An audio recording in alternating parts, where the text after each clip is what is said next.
ലഹരിക്കും അക്രമത്തിനുമെതിരെ 24 chief editor R Sreekandan Nair നയിച്ച കേരള യാത്രയിൽ നിന്നും തെരഞ്ഞെടുത്ത ഭാഗ്യശാലികളുടെ സിംഗപ്പൂർ യാത്ര തുടരുകയാണ്. ഏഷ്യയിലെ ഏറ്റവും വലിയ പക്ഷി സങ്കേതമായ ബേർഡ് പാരഡൈസിലും ആഡംബര ക്രൂയിസിലുമാണ് ഇന്നത്തെ യാത്ര പുരോഗമിക്കുന്നത്.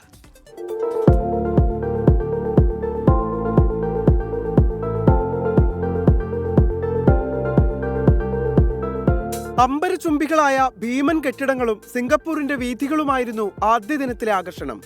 രണ്ടാം ദിനം വ്യത്യസ്ത വിഭാഗത്തിൽപ്പെട്ട പക്ഷികളുള്ള പക്ഷി സങ്കേതത്തിലേക്കായിരുന്നു ആദ്യ യാത്ര.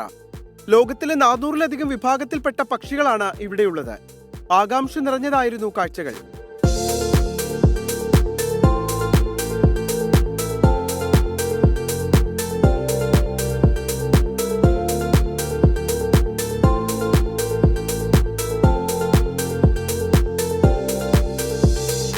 ഉച്ചയോടെ 13 പേരടങ്ങുന്ന സംഘം ക്രൂയിസിൽ പ്രവേശിച്ചു.